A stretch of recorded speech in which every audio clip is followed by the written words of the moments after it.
Why every time y'all see me with a, y'all think I'm now? Like, can I just chill? Can I hang out? God, I'm a grown gangster superhero. Leave me alone. The absolute chaos surrounding Sexyy Red lately. Yeah, it's been a lot.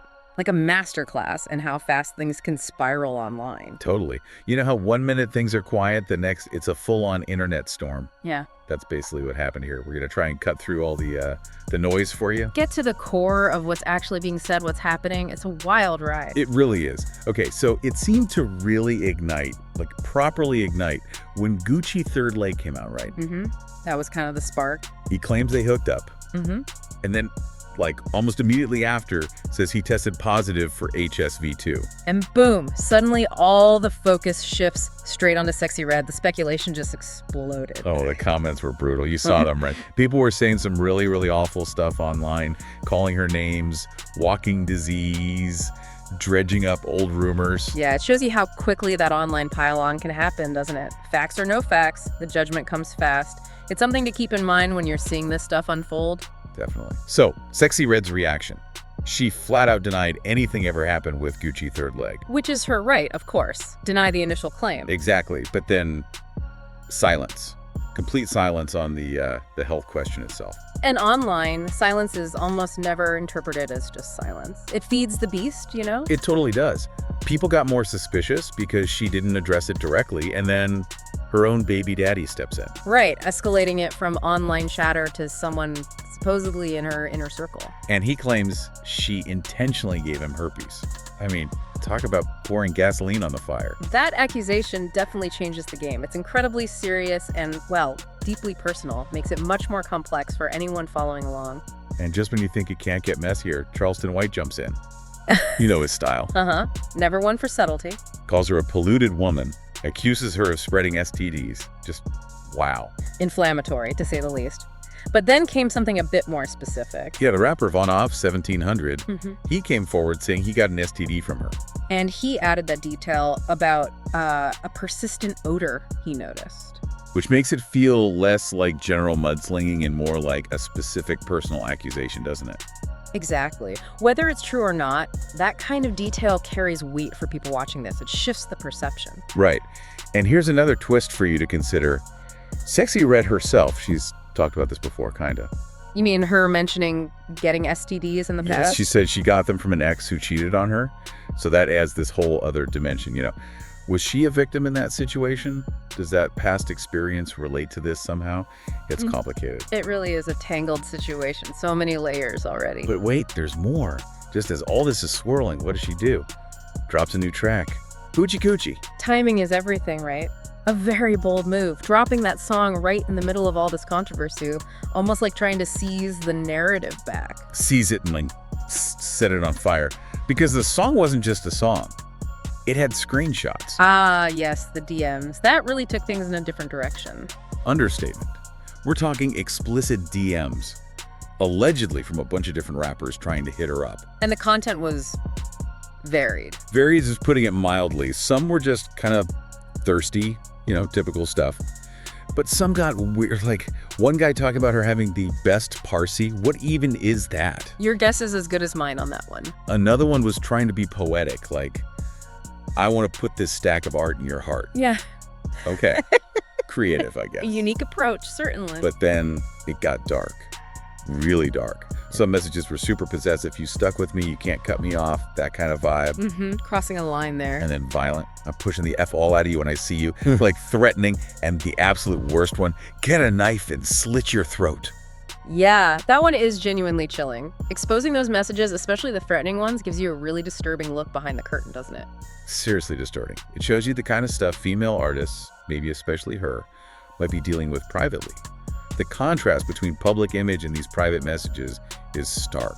And it immediately raises concerns about safety, harassment.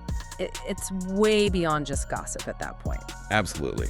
And naturally, the internet immediately went into detective mode. Who sent these? Speculation ran wild. Names started flying. Chief Keef's name came up a lot, especially because she'd mentioned liking drillers, dreadhead killers before. Yeah. And Boosie. Right, the Boosie speculation picked up because of that picture she posted, didn't it? With someone wearing an ankle monitor. Exactly. And Boosie was known to be wearing one then because of his legal stuff.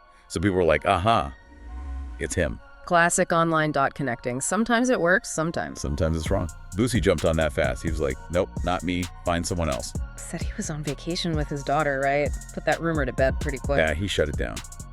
But okay, the drama doesn't stop there. Let's talk Chief Keef again and Kayla B.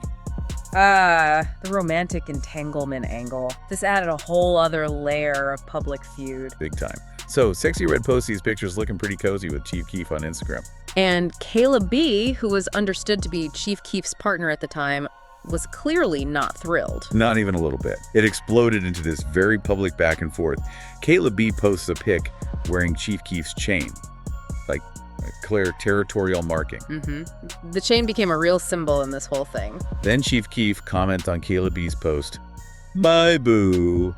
Kayla replies with heart emojis. Seems settled, right? For about 5 minutes, maybe. Huh, exactly. Because then Sexyy Red posts a selfie in lingerie, also wearing the same chain. The caption basically screaming, "I had him first." Wow, using that same chain as a counter move. It's classic social media warfare playing out for everyone watching. Pure one-upmanship. It just kept going. Kayla B posts a pic kissing Chief Keef. Caption, "Let's be a family." Trying to project stability, perhaps? Maybe, but Sexyy Red fires right back.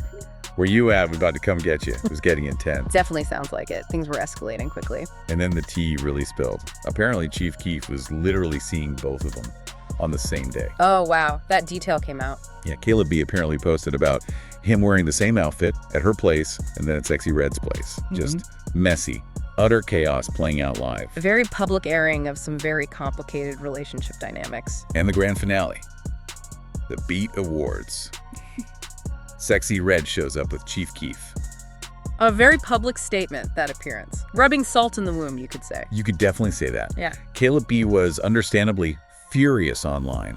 Claimed Keef ditched her, like left her behind specifically to go be with Sexyy Red at the awards. What a situation. That awards appearance really cemented the public narrative of that conflict, adding another major chapter for everyone following along. So wrapping your head around all that, Yeah. as you've heard in this deep dive, there's still some huge questions, right? Absolutely. Big ones left hanging. Like, is there actually any truth to these health allegations? Is it all connected to health stuff, the DMs, the Chief Keef drama? Or are they separate fires? And what does this whole chaotic saga really tell us about celebrity life today? About how online drama works? It's a lot. It really is. Yeah. So just to quickly recap the main points we covered for you. We had those initial health rumors, then the direct, serious accusations. Followed by the shocking release of those explicit DMs, giving that unsettling peek into private interactions. And then capped off by that incredibly public, very messy love triangle or whatever shape it was involving Chief Keef and Kayla B. And crucially, as we've discussed, the actual truth behind the health stuff. Still very much up in the air for you, the listener. It's mostly speculation, accusations, denials. No concrete proof either way has really emerged publicly. Right. It's all just playing out in this incredibly public, unfiltered way. These deeply personal things, health, relationships, private messages just blasted out there. It really makes you think, doesn't it? It does. So the final thought we want to leave you with is this. When you see all these claims, denials, those exposed DMs, what does this level of intense focus on celebrity personal lives say about us? About online gossip culture? And where do you draw the line? What's legitimate public interest versus, well, private health matters? Should celebrities have to disclose? What are the ethics of all the public speculation that happens? Yeah, what responsibility falls on the public figures? And what responsibility falls on everyone watching and commenting? Definitely some heavy questions to chew on long after you've finished listening to this deep dive.